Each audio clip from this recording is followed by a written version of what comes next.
Jakarta merupakan kota yang identik dengan banjir. Hal ini dikarenakan letak Jakarta di dataran rendah yang menyebabkan sebagian besar wilayahnya adalah rawa-rawa.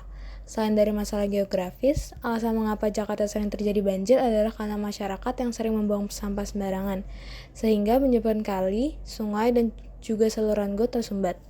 Ketika musim penghujan datang di Jakarta pada bulan September hingga Desember, hal ini menyebabkan banjir apabila curah hujan sangat deras ataupun hujan secara terus-menerus. Banjir di Jakarta sendiri sudah terjadi sejak zaman kerajaan, seperti saat zaman kerajaan Tarumanegara dan terus berlangsung hingga saat ini.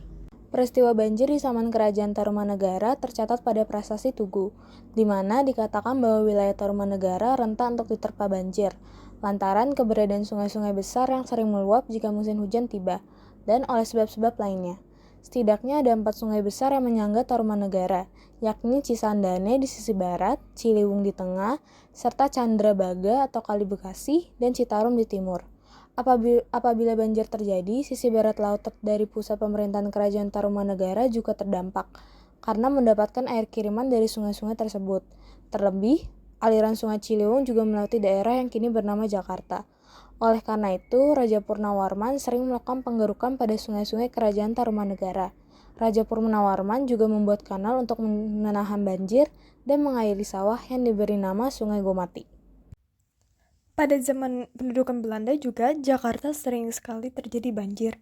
Salah satu peristiwanya yaitu banjir pada tahun 1918 yang merupakan salah satu peristiwa banjir yang paling parah. Banjir tersebut disebabkan oleh hujan yang turun selama 22 hari pada bulan Januari sampai Februari. Dan juga karena Belanda mengeksploitasi hutan secara besar-besaran untuk membangun pabrik-pabrik, perkebunan, dan juga lahan pertanian.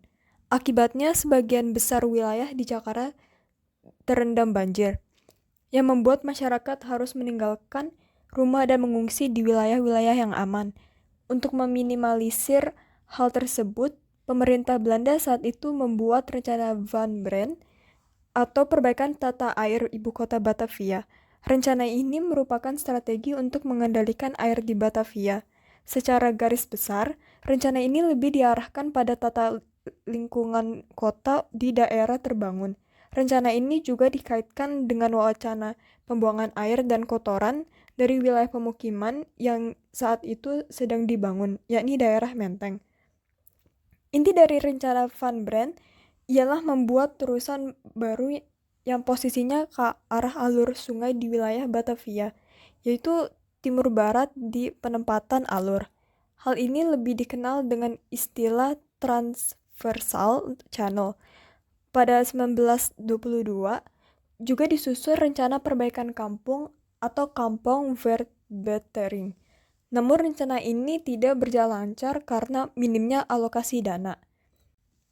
Pada tahun 2012, Jakarta diprediksi akan mengalami banjir besar pada Januari 2012. Namun banjir itu tidak akan separah banjir di Bangkok dan akan surut dalam waktu cepat. Badan Nasional Penanggulangan Bencana juga menyatakan siap untuk mengatasinya. Namun Kepala Badan Koordinasi Survei dan Pemetaan Nasional Asep Karsidi di Bogor, Jakarta Barat mengingatkan agar para pemangku kepentingan di DKI Jakarta sejak dini menyusun langkah mengatasi ancaman banjir dalam jangka panjang. Namun Gubernur DKI Jakarta Fauzi Bowo optimis bisa mengatasi banjir di Jakarta pada tahun-tahun mendatang. Orang nomor 1 di Jakarta ini menegaskan banjir saat ini sudah berkurang 30% dan surutnya genangan rata-rata 50% lebih cepat dibanding kondisi pada tahun 2007. Pria yang biasa disapa Foke ini mengatakan sejak akhir tahun 2010, kanal banjir timur yang menyodat menampung 5 aliran sungai yakni Kali Cipinang, Kali Sunter, Kali Buaran, Kali Jati Keramat, dan Kali Cakung telah dapat mengalirkan air hingga tembus ke laut.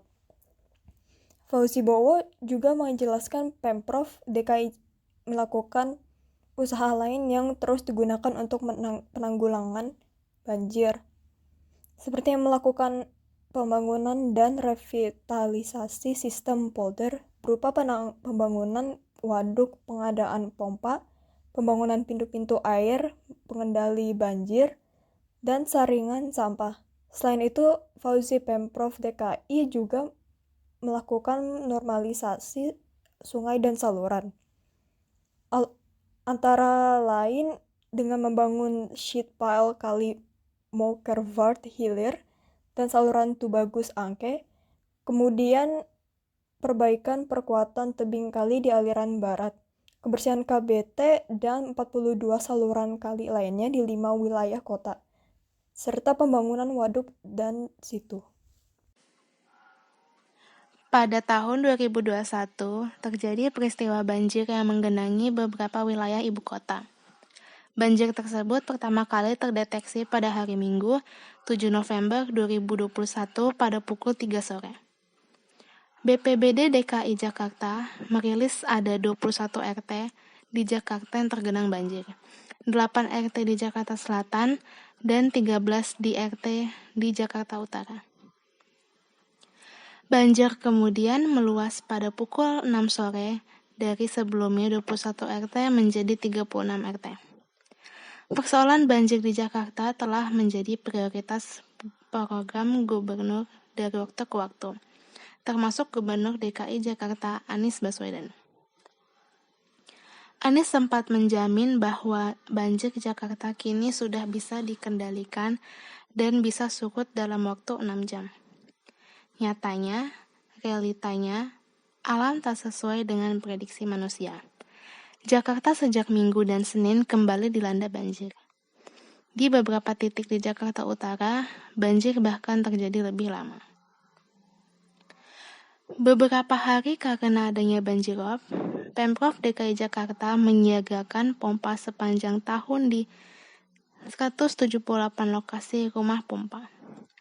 Terdapat 457 pompa stasioner di dekat sungai, waduk, maupun pintu air. Lalu terdapat pula 282 unit pompa mobile atau portable yang tersebar di 5 kota administrasi. Pemprov DKI Jakarta juga mendatangkan tambahan pompa mobile sebanyak 40 unit. Pemprov DKI Jakarta juga menambahkan ruang terbuka hijau yang turut menjadi kawasan resapan air hujan, yang mana tahun ini ditargetkan ada 21 taman baru untuk melengkapi 57 taman maju bersama yang sudah ada. Selain itu, ada pula Taman Grande, yakni merevitalisasi taman-taman yang sudah ada sehingga naik kelas. Contohnya Taman Tebet yang saat ini sedang proses dikerjakan. Lalu, salah satu RTH lainnya adalah hutan mangrove di Jakarta Utara.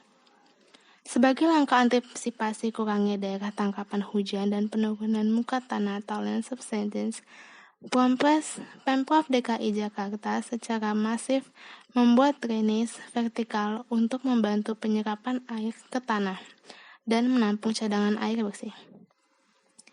Untuk diketahui, vertikal yang sudah dibangun oleh Dinas Sumber Daya Air Provinsi DKI Jakarta di tahun 2021 hingga bulan November sebanyak 6.967 titik, tersebar di 5 kota administrasi. Selain itu, organisasi perangkat daerah atau OPD lainnya di lingkungan Pemprov DKI Jakarta, masyarakat umum, dan komunitas turut membangun drainase vertikal, sehingga totalnya sudah terbangun 11.975 titik drainase vertikal.